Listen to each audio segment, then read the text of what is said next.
Bapak Ibu, mari kita beri aplaus buat tim musik, WL dan singernya. Terima kasih. Shalom. Buat Bapak Ibu yang merayakan Imlek, ya, saya ucapkan kungsi pacai. Nggak ada yang merayakan di sini? Yonghi ya buat Bapak Ibu semua yang merayakan. Mari kita tundukkan kepala, kita berdoa. Bapa, di dalam nama Yesus, terima kasih buat semua anugerah-Mu yang sangat luar biasa. Khususnya buat kebaikan-Mu dan juga buat Tuhan pertolongan-Mu atas hidup kami. Kami bersyukur, kami semuanya diberi kesehatan dan kami bisa bebas beribadah, memuji dan menyembah-Mu Bapa. Terima kasih, sebentar kami akan dengarkan firman-Mu. Kau urapi hamba-Mu dan Kau urapi kami semua, sehingga setiap firman yang kami dengarkan itu boleh tertanam, bertumbuh dan berbuah-buah di dalam kehidupan kami. Hidup kami boleh menjadi terang bagi orang banyak sehingga nama Bapa dimuliakan lewat hidup kami. Terima kasih Tuhan, berbicaralah di tengah-tengah kami. Biarlah setiap firman yang disampaikan ini berasal daripada hati-Mu sendiri. Terima kasih Bapa, di dalam nama Yesus kami sudah berdoa dan mengucap syukur. Mari semua kita yang percaya sama-sama katakan amin. Ya, hari ini saya diberi tema hidup sebagai anak-anak terang. Ya, ayatnya diambil dari Efesus 5, pasal 5 ayatnya yang 1 sampai 21. Melanjutkan dari apa yang sudah disampaikan oleh Bu Rini kemarin dari Efesus 4. Hari ini Efesus 5, 1 sampai 21. Sudah berubah? Oh sorry. Oke. Saya belum hidupkan tadi ya, sorry. Saya bacakan firman Tuhan buat Bapak Ibu semua. Efesus 5, saya mulai dari Efesus 5 pasal 5 ayat yang 1 sampai ke 8. Sebab itu jadilah penurut-penurut Allah, seperti anak-anak yang kekasih, dan hiduplah dalam kasih sebagaimana Kristus Yesus juga telah mengasihi kamu dan telah menyerahkan dirinya untuk kita sebagai persembahan dan korban yang harum bagi Allah. Tetapi percabulan dan rupa-rupa kecemaran atau keserakahan disebut saja pun jangan di antara kamu. Jangankan dilakukan, disebut saja pun jangan. Sebagaimana sepatutnya bagi orang-orang kudus, demikian juga perkataan kotor, yang kosong, atau yang sembrono. Karena hal-hal ini tidak pantas, tetapi sebaliknya ucapkanlah syukur. Karena ingatlah ini baik-baik, tidak ada orang sundal, orang cemara, atau orang serakah, artinya penyembah berhala, yang mendapat bagian di dalam kerajaan Kristus dan Allah. Janganlah kamu disesatkan orang-orang dengan kata-kata yang hampa. Karena hal-hal yang demikian mendatangkan murka Allah atas orang-orang durhaka. Sebab itu janganlah kamu berkawan dengan mereka. Memang dahulu kamu adalah kegelapan. Dahulu ya. Tetapi sekarang kamu adalah terang di dalam apa Bapak Ibu? Terang di dalam Tuhan. Tidak ada terang yang kita tidak bisa sebut itu terang kalau tidak di dalam Tuhan. Sebab itu hiduplah sebagai anak-anak terang. Saya coba expose dari mulai ayat yang ke-8. Memang dahulu kamu adalah kegelapan. Apa itu yang dimaksud kegelapan? Perbuatan seperti apa yang disebut dengan kegelapan? Kita boleh lihat dari ayat 3 sampai 7. Ya, isinya kurang lebih seperti itu. Orang yang hidup di dalam kegelapan ya isinya 3 sampai 7 itu. Misalkan dibilang apa? Perkataan yang kotor, sembrono, kemudian percabulan, sundal, cemar, serakah, dan lain sebagainya. Dan yang dibilang disebut saja pun sebenarnya jangan. Apalagi sampai dilakukan. Tetapi sekarang kamu adalah anak terang. Terjadi sebuah perubahan status atau perubahan identitas di ayat 8 ini. Kapan perubahan status dan identitas itu terjadi? Kapan? Ketika ya di ayat 2 katakan, dan hiduplah dalam kasih sebagaimana Kristus juga telah mengasihi kamu dan menyerahkan dirinya untuk kita sebagai persembahan dan korban. Ketika Yesus mengorbankan dirinya di kayu salib. Kenapa dia korbankan dirinya di kayu salib? Karena dia menebus kita, orang-orang yang hidup di dalam kegelapan. Maka itu dia mati, dia ditebus kita. Supaya kita ini orang-orang yang hidup di dalam kegelapan dipindahkan kepada terang. Jadi secara status atau identitas yang baru, kita adalah anak-anak apa? Terang. Masalahnya itu baru status. Itu baru kalau saudara di Facebook, di Instagram atau di TikTok itu baru update status namanya. Baru ganti profil picture. Tapi apakah secara karakter kita sungguh-sungguh sudah menjadi terang? Nah itu kita mau bicara. Jadi pastikan kita bukan cuma status, bukan cuma ini, tapi betul-betul menjadi terang bagi orang lain dan juga bagi dunia ini. Amin. Tanya sebelahnya, kamu baru status apa udah praktek?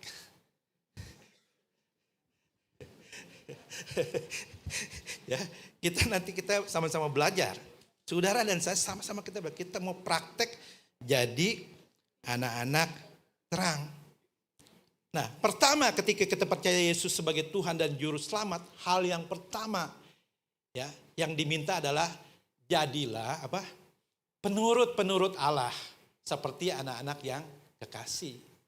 Jadi penurut Allah itu artinya begini, jadilah anak-anak yang nurut. Nurut itu taat. Taat terhadap apa ya? Taat terhadap perintahnya, tidak melanggar larangannya, taat. Kemudian jadi teladan dalam apa? Dalam kasih. Ya, seperti Yesus mengasihi kita, dia memberikan teladan. Ya, kalau kamu hidup dalam terang, kamu harus ikut teladanku, kata Yesus. Ya, seperti itu yang dilakukan. Jadi itulah kita disebut dengan anak-anak terang. Amin. Masalahnya terang itu apa? Terang itu bukan sinar. Terang itu bukan cahaya. Terang itu adalah apa? Kristus. Terang itu adalah Yesus itu sendiri. Oleh sebab itu Yohanes 12:46 bilang begini. Aku telah datang ke dalam dunia sebagai apa? Terang. Supaya setiap orang yang percaya kepadaku jangan tinggal dalam kegelapan. Yohanes 8:12 bilang, maka Yesus berkata kepada orang banyak katanya, akulah terang dunia, barang siapa mengikut aku ia tidak akan berjalan dalam kegelapan, melainkan akan mempunyai terang hidup. Jadi terang yang dimaksud itu Kristus. Kalau kita belum menerima Yesus sebagai Tuhan dan Juru Selamat, kita tidak bisa mendeklar atau mengklaim bahwa kita adalah anak-anak terang. Karena konteks di sini terang dimaksud adalah Kristus. Ada yang belum terima Yesus sebagai Tuhan Juru Selamat di ruangan ini? Ada? Boleh? Angkat tangan kalau ada. Biar kita doain dulu ya supaya terima Yesus. Ya, ini terang ini adalah Yesus. Saudara tidak otomatis jadi terang. Hanya saudara itu petugas PLN. Rumahnya gelap, saya pasang nih petugas PLN. Jadi terang, oh Pak saya jadi terang. Enggak begitu. Konsepnya enggak begitu. Saudara enggak otomatis jadi terang hanya karena saudara Koko Cici di sini jualan lampu di Glodok. Saya jual lampu loh Pak. Jual neon terang. Tadi pagi saya katakan, saya jual Pak, terus terang Pak. Philip terang terus. Saudara enggak otomatis jadi terang kalau namanya saudara juga Philip, enggak otomatis. Karena Philip pun bisa mati. Kita ganti. Betul enggak? Gantinya yang lebih terang. Jadi kita boleh disebut sebagai anak terang ketika kita menjadikan Yesus sebagai Tuhan dan Juru Selamat. Dan dia adalah terang itu sendiri dan terang itu hidup di dalam kita. Dan terang itu berbuah-buah. Itulah kita bisa dikatakan bahwa kita hidup sebagai terang. Ini terang banget ya. Boleh. Saya nggak bisa lihat mata saya. Yang seperti ini. Tetap kelihatan ganteng ya kan? Andilau antara dilema dan galau. Begini. Kameranya maksudnya gambar kameranya nggak pengaruh ya, ini matiin ya. Ya, karena agak mata saya udah mulai ya faktor U ya, faktor U. Jadi kita itu pastikan bahwa di dalam hidup kita ada Yesus Kristus yang adalah terang.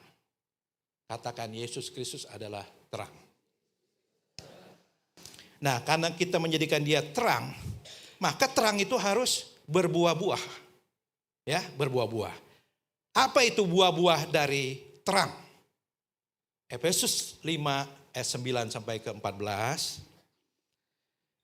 Karena terang hanya berbuahkan apa? Kebaikan dan keadilan dan kebenaran. Itu aja buah-buahnya itu. Pasti itu ujung-ujungnya itu. Jadi kalau yang di luar tiga ini, jangan-jangan itu bukan buah-buah terang. Sementara kegelapan itu tidak berbuah apa-apa. Ya, tidak berbuah apa-apa. Dan apalagi, janganlah turut mengambil bagian dalam perbuatan kegelapan yang tidak akan berbuah, tetapi sebaliknya telanjangilah perbuatan itu. Sebab menyebutkan saja pun yang dibuat oleh mereka di tempat-tempat sembunyi telah memalukan. Tetapi segala sesuatu yang sudah ditelanjangi oleh terang itu menjadi nampak. Sebab semua yang nampak adalah terang. Itulah sebabnya dikatakan bangunlah hai kamu yang tidur dan bangkitlah dari antara orang mati dan Kristus akan bercahaya atas kamu. Mati yang dimaksud sini kematian rohani ya saudara. Itulah terang Yesus itu bisa mengakibatkan kebangunan atau kebangkitan rohani. Ya, jadi buahnya sangat jelas. Kami mengenal, ya saya dan istri saya mengenal orang yang hidup di dalam kegelapan. Ya, saya tidak bisa sebutkan namanya, tapi kami mengenal. Sepasang suami istri yang sudah cukup sepuh.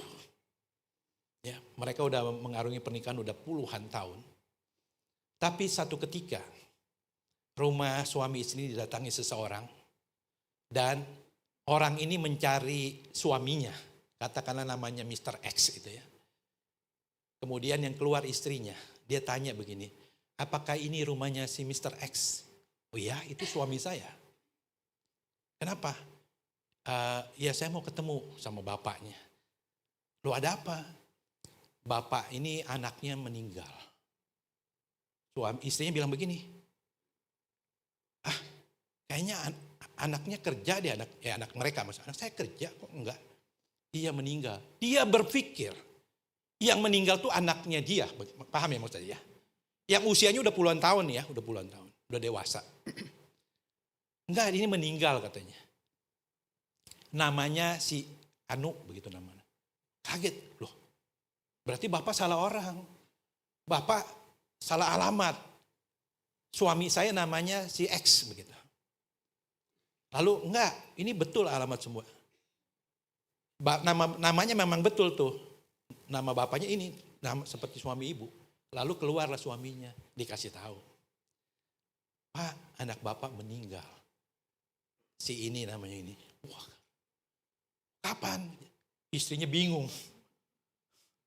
Istrinya kaget. Ini kisah nyata yang saya ceritakan ya. Dan kami mengenal orang ini. Di sesi 1 tadi saya nggak ceritakan. Karena supaya lolos sensor begitu ya. Lalu singkatnya memang betul yang meninggal itu anaknya dia. Tapi istrinya berkata, ini anak dari siapa? Jadi bahkan anak yang meninggalnya ini, laki-laki anak yang meninggal itu seumur dengan anak laki-laki mereka, seumur. Udah puluhan tahun. Artinya ketika selingkuhannya ini hamil, istrinya juga lagi hamil. Jadi umurnya kurang lebih sama. dan ketahuannya di masa tuanya. Wah, hancur. Di masa tua dihantam berita ini. Itu sungguh-sungguh sangat menyakiti. Dan rasanya sampai dia meninggal itu dia sulit untuk bisa memaafkan. Jadi di kegelapan ini disimpan puluhan tahun. Tidak ada orang tahu. Sampai Tuhan sendiri yang membongkar itu. Tuhan sendiri yang membukakan lewat kejadian itu. Seorang yang hidup di dalam kegelapan itu ciri-cirinya dia membenci terang. Dia tidak bisa transparan. Dia tidak suka terang. Tapi dia senang hidup di dalam kegelapan. Makanya orang yang hidup di dalam kegelapan itu biasanya ya pasti dia membenci terang.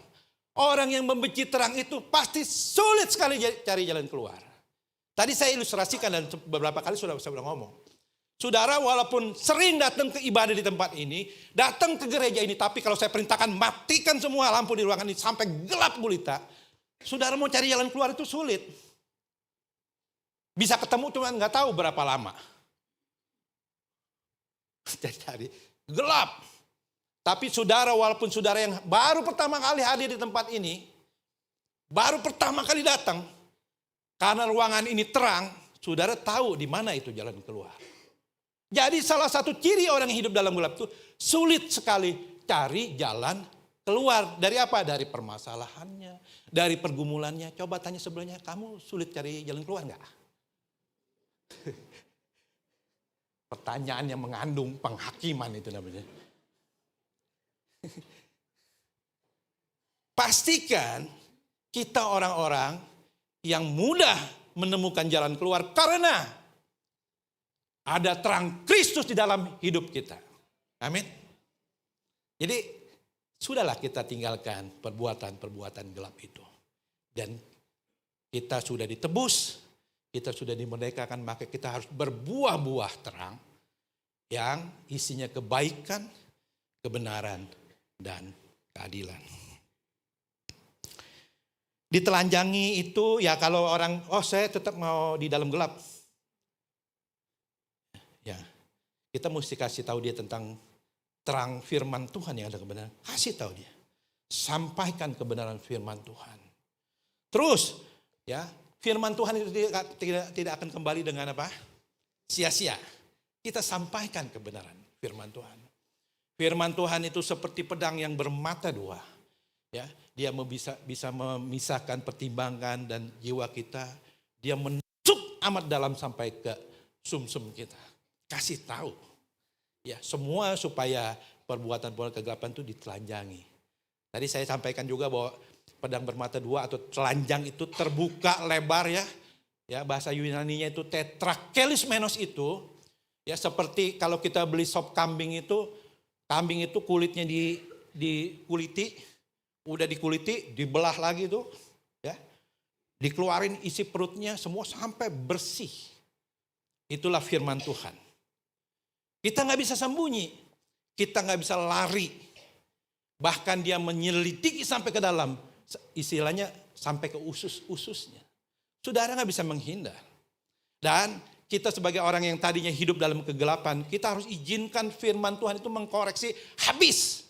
Sisi gelap di dalam hidup kita harus dikoreksi total sampai benar-benar bersih dan sampai benar-benar kita menjadi anak terang. Bukan hanya status, bukan hanya identitas, tetapi benar-benar ya, karena hidup kita sudah dibersihkan dari sisi-sisi gelap oleh kebenaran terang firman Tuhan. Amin. Jadi kita tidak mau lagi hidup di dalam kegelapan. Banyak orang yang senang hidup di dalam kegelapan. Tapi kalau nggak mau bertobat, tinggal tunggu waktunya Tuhan akan Tuhan bukakan. Ntar muncul di koran.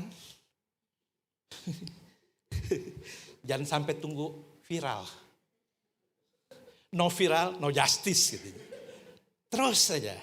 Ya, kalau kita nggak mau terbuka, Tuhan bongkar. Tuhan pasti bongkar. Kita jangan pernah bermimpi melakukan sebuah kejahatan terus bisa lolos dari murka Allah. Jangan pernah bermimpi. Itu soal masalah waktu. Ini khotbah pagi hari ini mengintimidasi sekali Pak Darwin. Nggak apa-apa ya. kita harus biasa makanan keras. Kamu udah punya gigi kan? Hanya sebelah, biasa makan keras. Kenapa sih kegelapan itu, memang kegelapan itu begitu bahaya?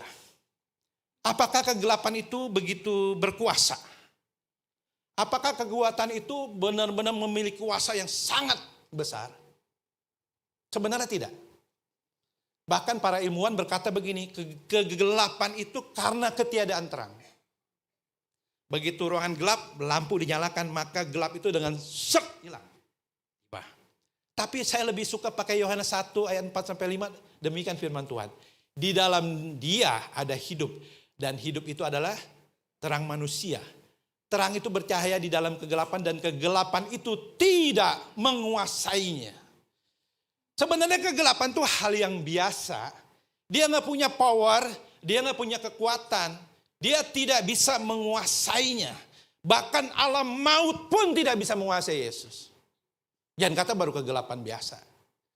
Semua kuasa-kuasa itu Yesus sudah patahkan di kayu salib. Sudah selesai dipatahkan itu. Masalahnya kenapa kita hari ini masih tengking-tengking kegelapan. Kita masih usir-usir kegelapan.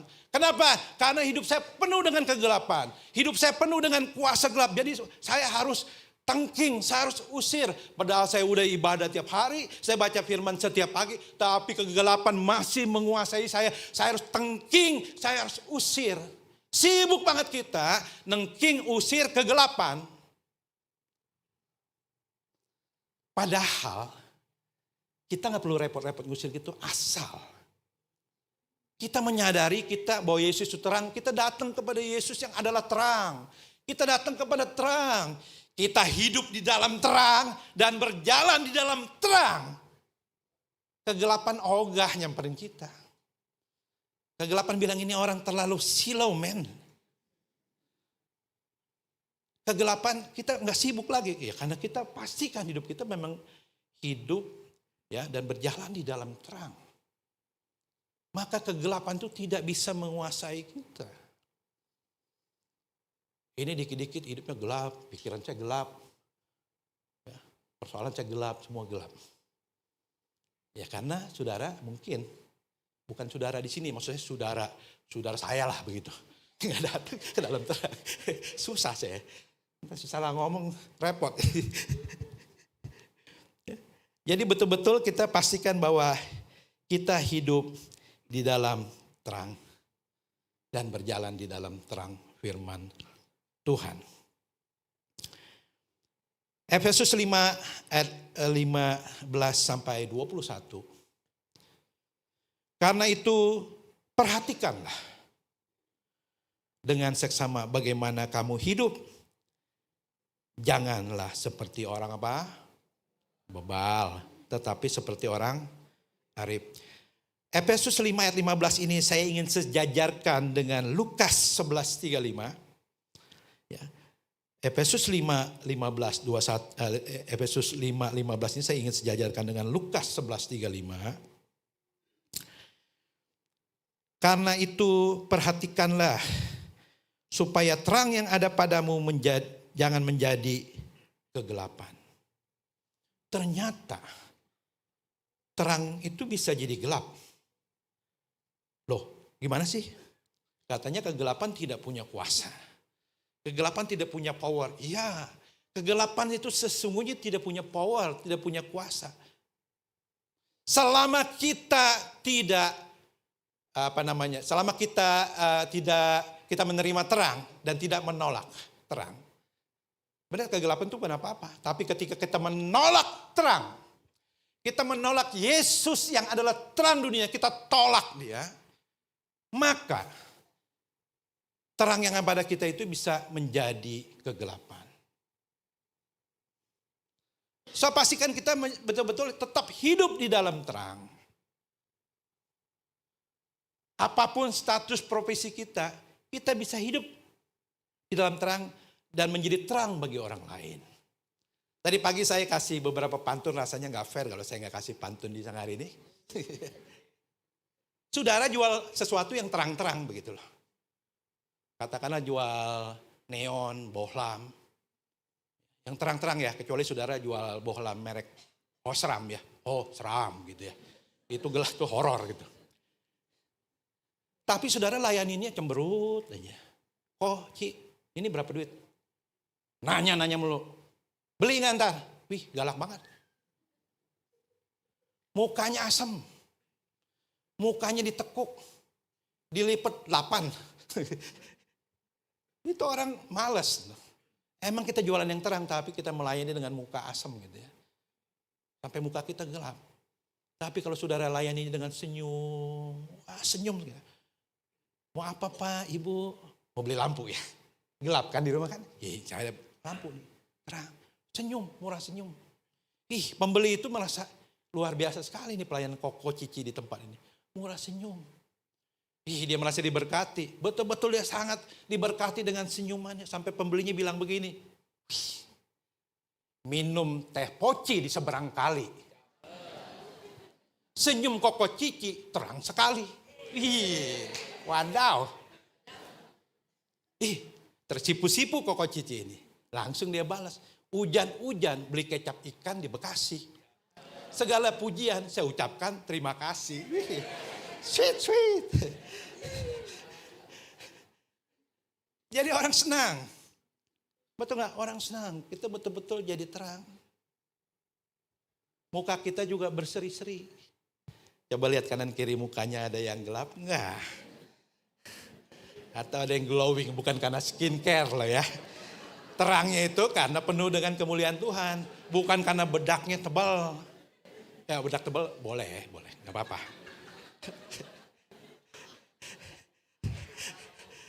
Biasanya orang kalau terlalu peduli penampilan tuh semakin peduli dempulnya semakin tebal. Bukan di sini. Di sana sini.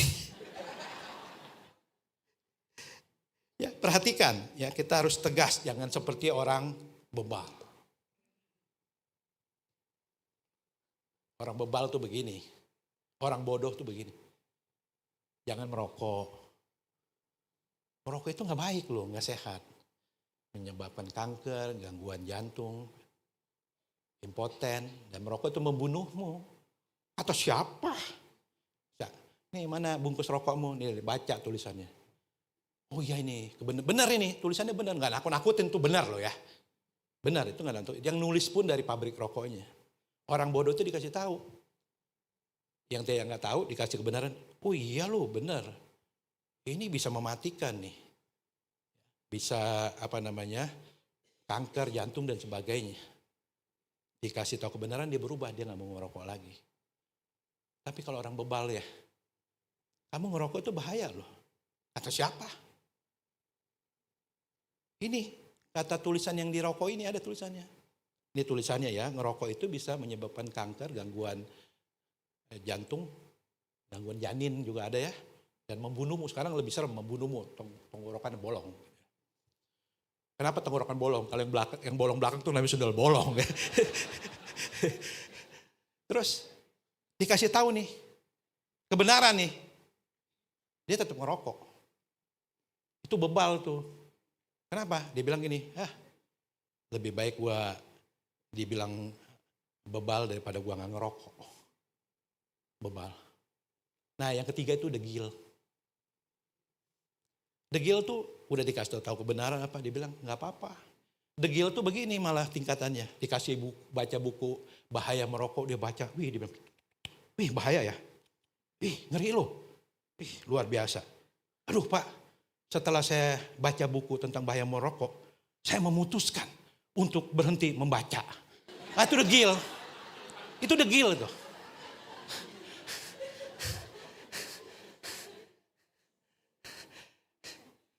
Tingkatan tuh kalau udah degil itu orang ini Chinese bilang tuh udah bohwat. Udah berat ini kelasnya dia. Jadi pastikan kita jangan jadi orang bebal, tetapi menjadi orang yang arif, bijaksana, pintar, cerdas. Dikasih tahu ini gelap loh. Iya ya benar gelap ya. Lalu dia berubah menjadi hidup di dalam terang. Nah itu orang yang pintar. Itu orang yang arif. Ada yang namanya Arif di sini? Halo? Ada? Arif Langkau. Luar biasa.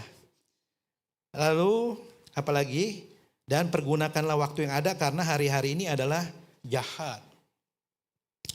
Bu Rini sudah sampaikan tuh detailnya, khotbah minggu lalu sangat jelas tentang pikiran, tentang normalisasi dosa, tentang rasionalisasi. Banyak hari-hari ini memang hari-harinya jahat. Yang baik jadi jahat, jahat jadi baik. Banyak hal-hal yang dilumrahkan. Kalau dulu namanya pelacur, sekarang namanya pekerja. Seks komersial. Pekerja. Saya karyawan, dia karyawan. No problem. Pekerja. Ya tapi dia akan menjajakan diri. Ya kan pekerja. Lebih halus. Diperhalus, dosa itu diperhalus. Dinormalisasi. Dirasionalisasi.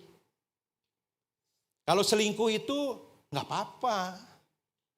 Kan selingkuh itu Pak, ya namanya hidup pernikahan, namanya juga selingkuh. Selingan indah, keluarga utuh. Bilang, coba istri colek suaminya, itu kalau nggak ketahuan.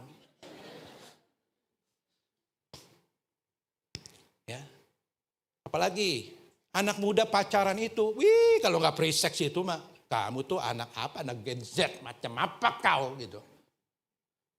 Ya namanya pacaran dia harus hubungan suami istri. Kalau enggak afdol.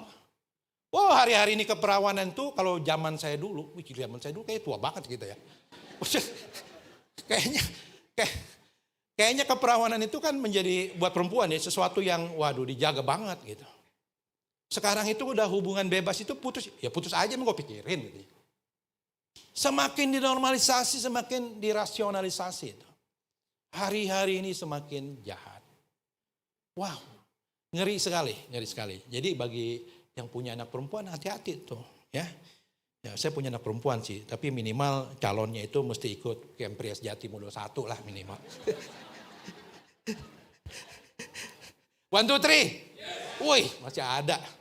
Suara masih hidup. Ya. Apalagi? Janganlah kamu bodoh dan usahakan supaya kamu mengerti kehendak Tuhan dan janganlah kamu mabuk oleh anggur menimbulkan hawa nafsu dan hendaklah kamu penuh dengan roh.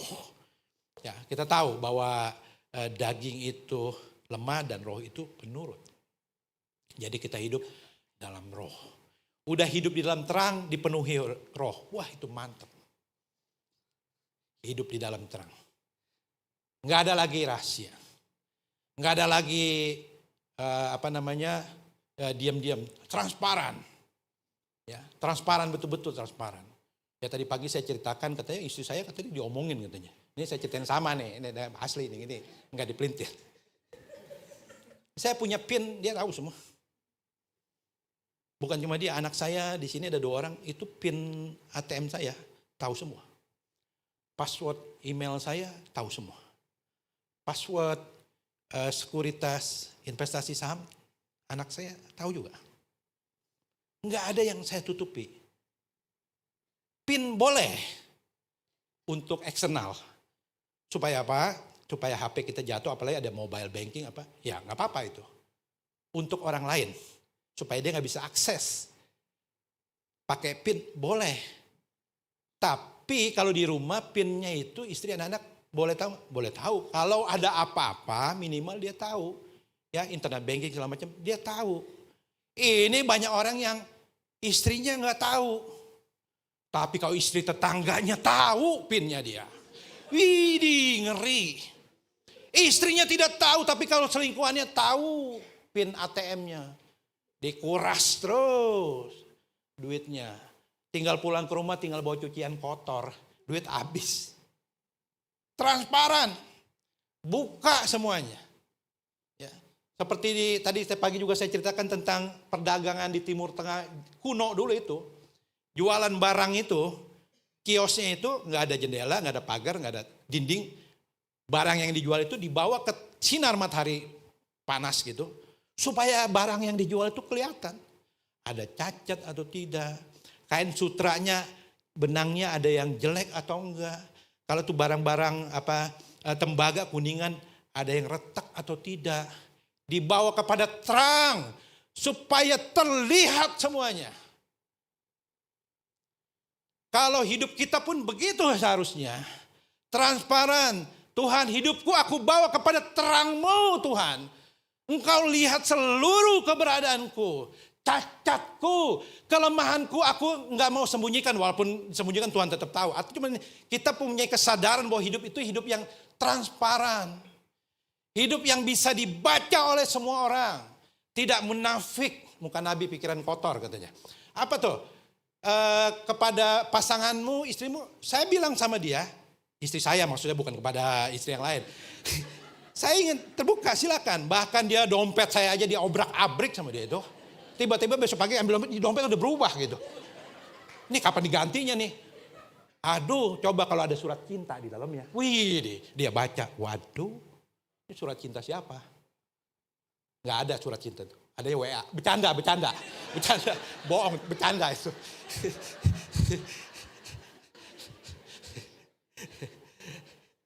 WA pun nama selingkuhannya namanya dirobah-robah lagi gitu ya.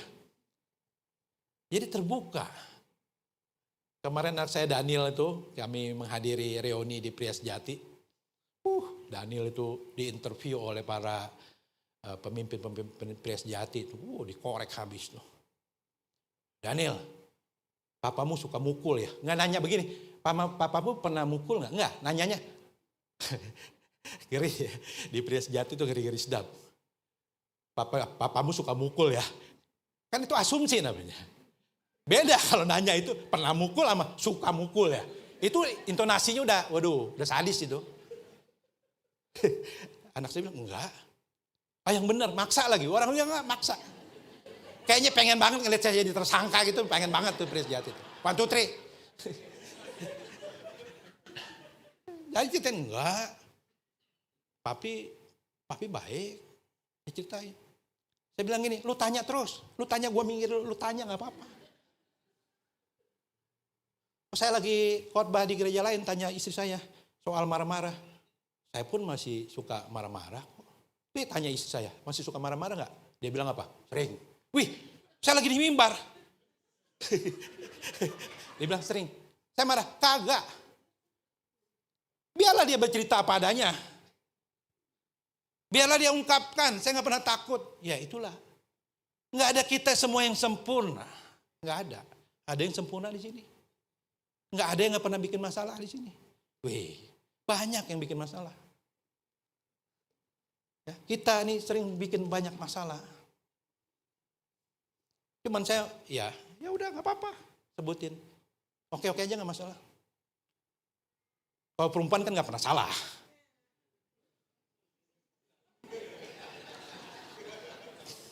Always right. Nomor 1, istri gak pernah salah. Nomor 2, kalau istri salah, lihat peraturan nomor 1. Bukan di sini loh. Bukan di, ini saya ngomong tuh dulu. Laki bikin salah 1 kali, kebaikannya 99, bikin 1 salah sekali. Wih gila. Diingat. Sampai tanggal bulan detik ingat. Tahu nggak? Beberapa tahun yang lalu itu pansel KPK, panitia seleksi calon anggota KPK itu isinya perempuan semua. Betul nggak? Ada yang masih ingat nggak? Pernah ada satu masa itu semuanya perempuan semua. Jadi dia yang merekomendasikan siapa nih jadi calon ketua KPK, dia jaring. Tapi menariknya pada waktu itu, waktu masih Presiden Jokowi, itu panitia seleksinya itu kok bisa perempuan semua. Kenapa? Dan saya percaya hasilnya juga bagus kalau yang jaringnya itu perempuan semua. Outputnya bagus. Karena begini, emang orang KPK itu begitu. Kesalahan yang lama aja harus diingat terus gitu loh. Dicari terus. Makanya gitu. Gitu. Ibu-ibu maaf ya, ini bukan lagi ngerasani perempuan enggak. Ibu di sini, baik semua. Puji Tuhan. Khususnya istri saya. Biar nggak domelin pula. Tadi mobil apa loh? Apa? Enggak begitu, enggak. Itu hoax. Dia baik, dia adalah tulang rusuk saya yang hilang 1. Bilang coba sebelahnya, suaminya bilang, kamu tulang rusukku yang hilang satu.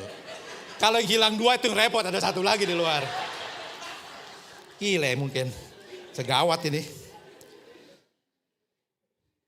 Jadi pastikan sebagai orang yang hidup di dalam terang, kita memiliki hidup yang transparan. Kita sudah benci apa yang namanya itu kegelapan. Tapi kita benar-benar kita ingin hidup kita dalam terang dan juga menjadi terang bagi orang lain. Karena sejatinya terang itu adalah aktif. Terang itu tidak pasif tapi dia aktif. Firman Tuhan yang terang firman Tuhan yang setelah mengkoreksi seluruh sisi gelap dalam hidup kita. Dia babat habis di dalam. Ya, secara aktif dia koreksi. Lalu setelah hidup kita betul-betul dibersihkan semuanya. Kita harus juga menjadi terang bagi orang lain. Artinya menjadi terang orang kalau gitu bersih. Bukan begitu konsepnya.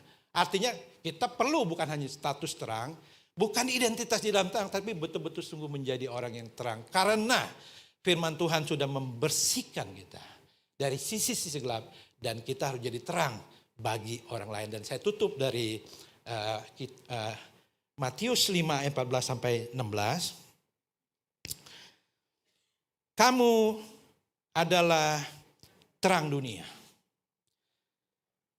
Kota yang terletak di atas gunung tidak mungkin tersembunyi. Lagi pula orang yang tidak menyalakan pelita lalu meletakkannya di bawah gantang. Melainkan di atas kaki dian sehingga menerangi semua orang di dalam rumah itu. Demikianlah hendaknya terangmu bercahaya di depan semua orang. Supaya mereka melihat perbuatanmu yang baik dan memuliakan Bapakmu yang di sorga. Supaya apa? Memuliakan Bapak. Katakan memuliakan Bapak.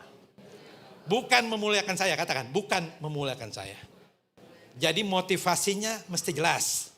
Perbuatan baik kita itu diketahui semua orang supaya nama Bapa dipermuliakan. Jangan terbalik. Motivasinya gak baik tuh kalau terbalik begitu. Sadar atau tidak sadar, suka atau tidak suka, sebagai orang Kristen, sebagai pengikut Kristus, kita adalah iklan berjalan. Kita adalah etalasenya Tuhan. Sehingga melalui hidup kita, yang katanya kita pengikut Kristus, orang melihat kehidupan kita. Orang melihat gaya hidup kita. Orang melihat tingkah laku kita. Apakah tingkah laku kita itu mencerminkan apa yang ada di balik kehidupan kita itu. Contoh, tadi saya pakai ilustrasi lagi. Sebuah berlian yang begitu mahal memang ditaruhnya di dalam etalase yang bagus. Tetapi hanya orang gila yang ngelihatnya, yang mandangin kacanya. Paham ya? Nggak ada yang, etalase bagus banget nih, luar biasa. Padahal dalamnya berlian yang mahal. Tentu ya dia melihat diamondnya itu berlian yang mahal itu. Kita tuh hanya perantara, kita tuh hanya etalase. Tapi kalau etalasenya buram, etalasenya gelap, maka sesuatu yang berharga di dalamnya itu tidak terlihat. Kita bukan jadi terang, tapi kita malah jadi batu sandungan. Hidup kita bukan membawa terang, tapi membawa gelap. Udah benar orang-orang hidup di dalam terang. Masuk ke komsel kita jadi gelap. Udah benar-benar orang yang kita besukin itu imannya mantap, hidup dalam terang. Kita besukin jadi gelap. Sakit apa Ci? Sakit ini kanker payudara. Waduh Ci, itu mah apotek tutup udah. Kenapa? Gak ada obat. Ngeri. Dokter ngasih harapan, dia yang gak ngasih harapan. Kata dokter sih masih ada kesempatan baik. Wah, dokter mah ya Ci ya, ini sorry loh Ci ya. Dokter tuh dia mah yang ngegedein hati kita aja. Luar biasa. Habis dia pulang, dia pikiran, aduh. Iya ya. Benar kayaknya omongan dia nih. Dia cepat mati. Ada yang habis besukin orang tuh besoknya mati. Itu karena takdir ya. Maksudnya karena omongan kita itu melemahkan iman. Bahkan kalau perlu udah napas udah, Pak, udah pasti sembuh, Pak. Pak, kata keluarga, masa iya Pak sembuh? Terus doanya udah mulai berubah, pasti sembuh. Tapi ini gini, biar kehendak Tuhan yang jadi. Hitungan detik doang tuh, switch. Ngeri, ya. Jadi kita jangan seperti itu. Tapi betul-betul kita menjadi terang. Dan penginjilan yang paling ampuh itu adalah hidup kita. Kita tunjukkan bagaimana belas kasihan Kristus itu kita manifestasikan di dalam kehidupan kita. Kita tunjukkan bahwa pengampunan itu kita tunjukkan kepada orang lain. Penerimaannya semua kita tunjukkan kepada mereka. Sehingga mereka boleh melihat begitu, wow, ada terang yang begitu ajaib di dalam hidup. Saya tutup dengan sebuah kesaksian. Maaf ya, waktunya nambah dikit ya. Tadi pagi saya kesaksian soal pedagang sate. Tapi rasanya itu cukup menjijikan ya. Apa sebentar lagi saudara mau makan siang, jadi saya tidak pilih kesaksian itu. Saudara pilih nanti nonton di YouTube. Tapi jangan sambil makan ya. Agak-agak jijai dikit lah begitu. Saya tutup dengan kesaksian beberapa tahun lalu, jemaat di tempat ini, dan sekarang beliau sudah almarhum. Kejadiannya dari sejak di IBN pertemuannya. STIN Nusantara Pak. Ada seorang bapak datang ke komunitas pria sejati dengan muka yang begitu lusuh, kurus. Saya melihat dia, ya seperti biasa orang jiwa baru lah begitu ya, ngobrol-ngobrol. Ya, kemudian kami sudah mulai suka ngobrol, dekat. Akhirnya dia mengenal saya. Orang ini agamanya masih bukan Kristen. Tapi orang ini mempunyai masalah. Bukan masalah dia selingkuh atau apa. Tapi masalah bisnis dengan keluarganya, dan itu menyebabkan sebuah kesalahan yang mengakibatkan dia harus keluar dari rumah keluarga besar, dan mereka harus mengontrak. Dan itu istrinya sangat kepahitan sekali. Karena selama ini dia belain keluarganya, adiknya, tapi begitu didepak akhirnya tuh kan. Kamu tuh keluargamu gak peduli. Padahal dulu waktu sering saya nasihatin, kamu gak pernah mau dengar. Kamu selalu bela adikmu dan sebagainya. Sampai singkat cerita bentrok dan mereka keluar. Mereka harus ngontrak dan gak ada pekerjaan. Sehingga si suaminya ini harus tiap pagi harus keluar rumah karena mereka tidak mau lihat lagi mukanya. Anaknya pun yang tadinya baik udah gak punya rasa hormat. Sangat tidak punya rasa hormat. Sehingga seorang pria ini, seorang bapak ini dia harus keluar dari pagi dan pulang sore. Gak ada uang. Kadang-kala makan pun sulit. Tapi puji Tuhan hari itu sekre seringkali kasih dia makan. Ya, mungkin Pak Darwin tahu yang saya maksud orangnya. Lalu singkatnya, ya udah, ayo Pak, Bapak ada di dalam komunitas. Tapi tekanan begitu hebat sampai satu kali. Saya pulang kerja, kemudian dia menelpon saya, dia bilangnya, Pak, terima kasih sudah menerima saya. Hari ini saya mau putuskan, saya mau tabrakan diri saya ke mobil di depan. Saya bilang, Pak, jangan. Kenapa? Udah gak kuat ya. Ditolak di semua sama anak istrinya. Ya saya tidak bisa menyalahkan sepenuhnya istrinya, walaupun secara tidak boleh begitu. Lalu, bagaimana ini? Dia bilang, saya udah gak ada harapan. Tolong berikan saya pekerjaan Pak, berikan saya pekerjaan. Saya baru memecat semua karyawan. Baru memecat karena pada waktu itu kami mengalami krisis dan harus tutup. Saya juga bingung mau terusin atau enggak ini usaha ini. Akhirnya saya ya udah nggak punya karyawan, kerja sendiri. Ya nyari kontrakan yang lebih murah ya buat kantor. Supaya saya coba maju ya. Dia minta pekerjaan. Usianya 60 tahun lebih. Penglihatannya saya di depan dia aja gini. Ngelihat, Pak, tapi kadang depan, panggil. Oh iya. Komputer, nggak bisa. Nggak bisa apa-apa seorang bapak tua. Yang dulunya dia hanya dagang di Jatinegara, nggak bisa apa-apa. Pak, yang penting saya tuh keluar dari rumah, ada tempat saya mau kerja apa juga silakan. Aduh, saya bilang Tuhan ini saya baru nggak ada uang untuk karyawan ini. Dia bilang nggak digaji nggak apa-apa. Ya nggak bisa Pak. Ya singkatnya saya dapat impresi Tuhan bilang terima. Mudah tidak. Tapi orang ini mau bunuh diri loh. Tadi saya mau pikir biarin aja gitu. Mau mati ya? Oh dengan segera. Nggak bisa begitu. Saya dari rumah datang. Waduh saya peluk dia nangis sejadi-jadi. Betapa dia itu sepertinya udah gak ada tempat lagi.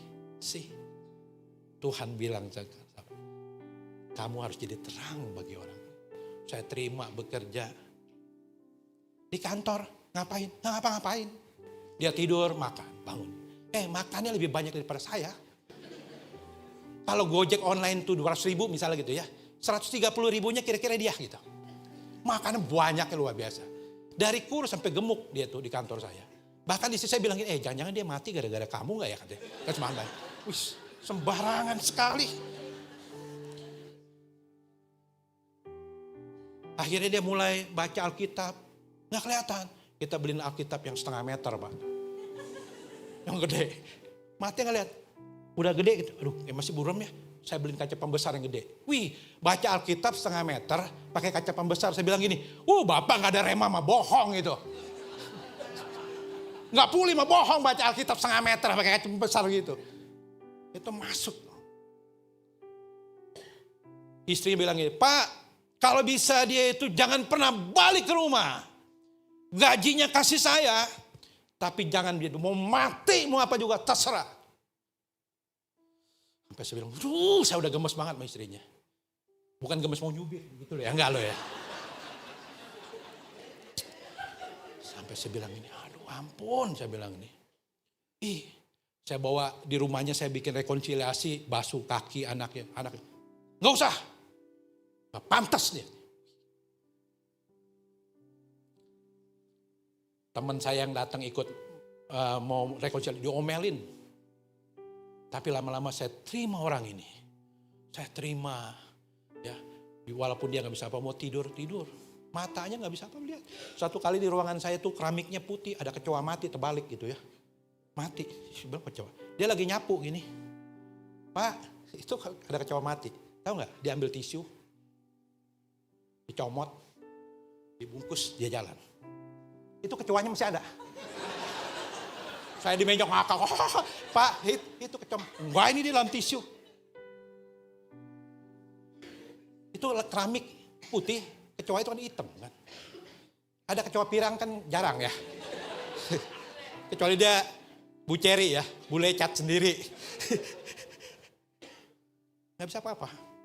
Kalau saya ajak makan itu, makan laksa di Tangerang, saya banyak endorse makanan deh khotbah di sini. Itu beleber kuning kuah laksa ya. Saya bersihin, Pak itu ini loh karena kemeja. Mana gak ada, saya ambil tisu, saya lapin. Sampai tukang laksa bilang ini, aduh bapak ini sama papanya sayang banget.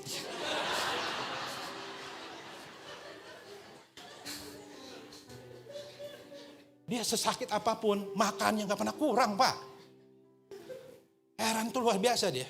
Lagi sakit di kantor, Pak udah sini, Bapak mau kemana? Saya mau ke Tangerang Pak Yos. Nanti makan di mana? Indah Jaya, Padang, usah ikut apa? Seger ya. Gila, makan. Sampai dia meninggal makannya tetap kuat. Akhirnya, tahu gak saudara? Sejak saya terima dia, sampai dia meninggal 7 tahun saudara. Saya layani dia, 7 tahun. Saya ada pelayanan, saya ajak. Dia pergi kemana-mana naik sedan, saya nyetirin. Dia bilang, saya bersyukur dibikin bangkrut sama Tuhan Pak. Loh kenapa Pak? Kalau enggak saya enggak ada yang nyetirin kata dia. Mati saya kurang ajar. Saya enggak tahu makanan, saya enggak tahu nih Pak ada makanan sate Wahab, makanan Padang, makanan si uduk yang enak. Karena saya dulu di Jatinegara di depan toko, ya cuma itu aja dia bilang. Nasi ulam paling banter. Ini ikut bapak saya tahu. Makanan enak. Untung saya dibikin bangkrut. Dalam hati saya, untung lo gua kayak sopir sekarang. Enggak begitu, enggak. Itu hoax itu ya. Jadi kemudian tahu nggak, dia merasa bersyukur dan pelan-pelan istrinya mulai berubah. Anak-anaknya mulai berubah. Saya terus perhatikan. Saya kasih tahu, dia belajar firman. Kalau di Komsel dia tadinya datang diam aja gitu. Duduk diam. Saya bilang, doa. Ikut komen ya kalau ada sharing. Saya pas, nggak ada pas, ngomong. Idem, nggak ada idem, ngomong. Sampai dia bisa doa. Dia baca firman, sangat luar biasa. Dan itu mengubahkan. Dia bilang begini, Pak, saya itu dari merit sampai kejadian kisru itu, saya kalau mandi itu tiap hari dimandiin sama istri. Jangan pikiran kotor loh ya. Dimandiin sama istrinya. Kan laki-laki itu kan punggungnya katanya suka sikat gitu. Kalau perlu pakai sikat ijuk gitu ya. Sejak itu gak pernah dimandiin lagi sama istrinya. Kalau dia pulang, istrinya spraynya semua diturunin baju. Baju yang gak kotor di lemari pun kalau perlu diturunin, cuci loh. Wih, balas dendam gitu ya. Maklum perempuan ya. Bukan di sini ya. Dia terus disiksa tuh. Tapi sampai satu kali dia bilang ini. Papa di mana? Kok pulangnya telat sih? Saya pikir luar biasa. Terus dia besokan dia cerita begini. Pak Andi, untuk pertama kalinya saya dimandiin lagi sama istri saya. Berubah. Istrinya kalau dia telat pulang, cepet pulang di mana Pak? Saya lagi sama Pak Andi nih, lagi di jalan. Oh iya. Dan sampai satu saat dia sakit dan dia meninggal. Saya diberikan kehormatan untuk ibadah tutup peti. Saya urus. Sampai pemakaman dan sampai satu titik. Anaknya bilang, ketika di malam kembang itu saya bilangin, anak-anak kamu tahu. Setiap malam dia jalan. Pintu kamarmu satu-satu ditumpangin tangan sama dia. Tuhan, kau berkati anak-anakku. Kau berkati anak-anakku semuanya. Saudara, anaknya itu Tuhan. Diberkati Tuhan. Bahkan beli rumah bahkan jauh lebih besar. Daripada ketika dia dulu tinggal nyampur itu. Rumahnya jauh lebih besar. Saya bilang, lihat. Ketika rekonsiliasi terjadi, dipulihkan. Bukan karena saya, maksud begini, itu berat pada saat saya untuk terima dia. Dia ditolak, mana ada mau nerima karyawan penglihatannya cuma 30% gak bisa apa-apa, udah tua. Makanya banyak lagi gitu ya. Siapa yang mau terima saya tawarin, gak ada yang mau. Tapi saya memutuskan Tuhan oke, saya mau jadi terang buat dia. Saya mau jadi terang bagi keluarga ini. Dan ketika di malam duka itu saya sampaikan, anaknya menangis semua, saudara. Istrinya menangis. Tapi puji Tuhan istrinya udah berubah. Bahkan saya bilang gini, Bu, ini bentar lagi rumah duka mau disteril ya Bu. Loh kenapa? Bentar lagi ada jenderal yang mau datang. Istrinya ketawa, Pak Andi bercanda aja. Serius Ibu. Serius. Jangan bercanda Pak. Serius Ibu. Gak sampai 5 menit datang tim advance.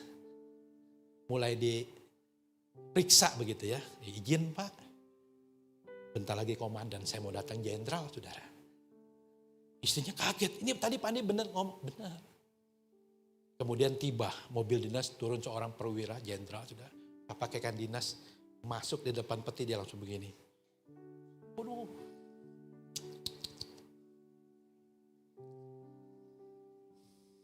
Jenderal itu ada dalam komunitas kita yang sangat mengasihi orang ini.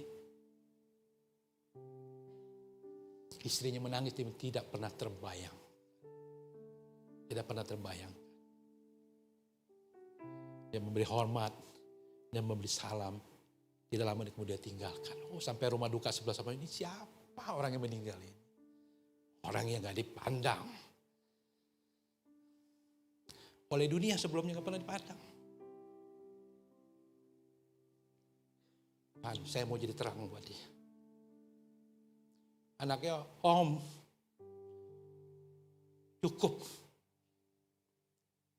Papa mau saya makamkan di tempat yang layak. Di San Diego Hills. Saya mau makamkan dia di Pondok Rangon. Tentu saya gak bisa biayain semua. Anaknya bilang, enggak, cukup Om, cukup.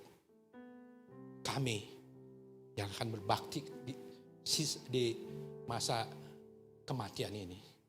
Cuma dalam hati saya, why? Kenapa nggak waktu dia masih hidup? Jadilah terang buat orang lain selagi dia masih hidup. Supaya orang itu boleh merasakan terang Kristus, kasih Kristus yang ada di dalam hidup. Mari saya undang WA Singer. Itulah kenapa kita dipanggil dan hidup sebagai anak-anak terang. Saya menceritakan ini bukan supaya, enggak sama sekali, bahkan saya juga nggak mau tampilkan apa. Saya sedang menceritakan bahwa sebenarnya tidak mudah. Saya mengurus dia, bahkan papa saya pun nggak sempat saya mengurus papa saya seperti saya mengurus dia. Di kantor dia buang air itu, siram tuh sembarangan. Sampai staf kantor saya, Pak, itu teman bapak itu tolong dong bilangin kalau siram di toilet itu yang bersih. Saya tanya, Pak, bapak, enggak, bukan saya. Bukan saya. Tapi satu orang kepercayaan saya bilang, Pak, benar, teman bapak itu. Oh, saya baru sadar memang dia penglihatannya. Saya bilang apa sama staf kantor? Tolong, kalian tolong. Dia tidak bisa melihat, tolong ya kalian bantu. Tidak mudah. Tapi di akhir hidupnya saya melihat betapa hidupnya diubahkan Tuhan dan seluruh keluarganya diubahkan Tuhan. Mari kita bangkit berdiri semua.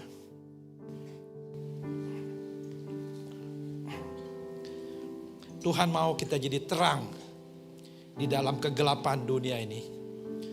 Agar setiap orang yang menjumpai kita boleh melihat bahwa Yesus yang kita sembah adalah Yesus yang hidup. Lewat belas kasihan kita, lewat penerimaan kita, lewat kebaikan kita. Biarlah orang memuliakan nama Bapa di surga. Terima kasih Tuhan.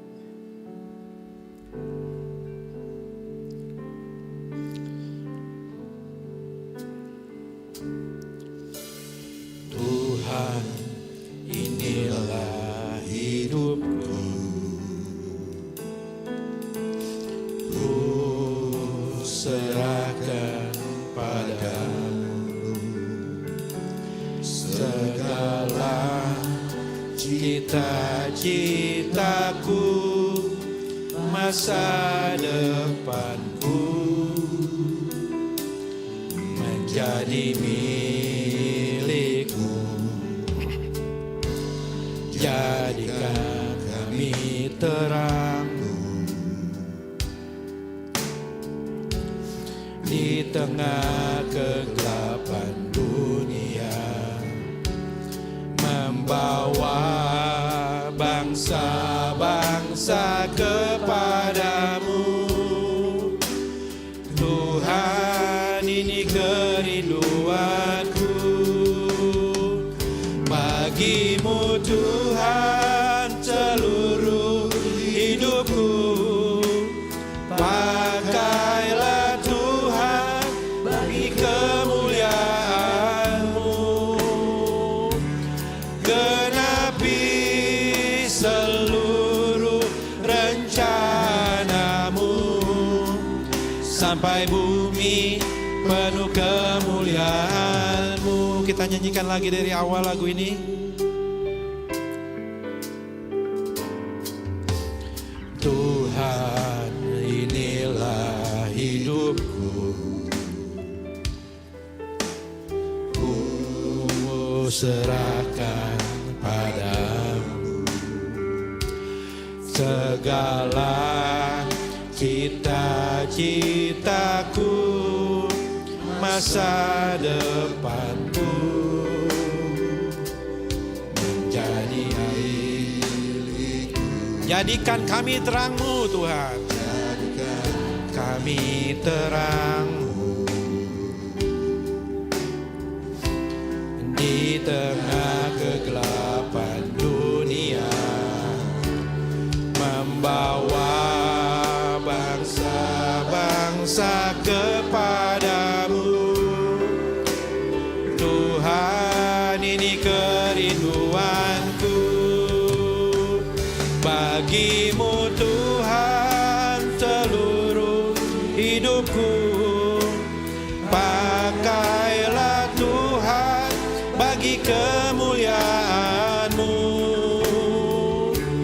Genapi seluruh rencana-Mu sampai bumi penuh kemuliaan-Mu. Bagimu Tuhan, bagimu Tuhan seluruh hidupku. Pakailah Tuhan bagi kemuliaan-Mu. Genapi seluruh rencana-Mu sampai bumi penuh kemuliaan-Mu. Sampai bumi penuh kemuliaan-Mu. Sampai bumi penuh kemuliaan-Mu. Musik saja. Bapak Ibu Saudara, Tuhan Yesus sudah mempersembahkan dirinya sebagai korban penebusan. Dia sudah memindahkan kita dari dalam gelap kepada terangnya yang ajaib.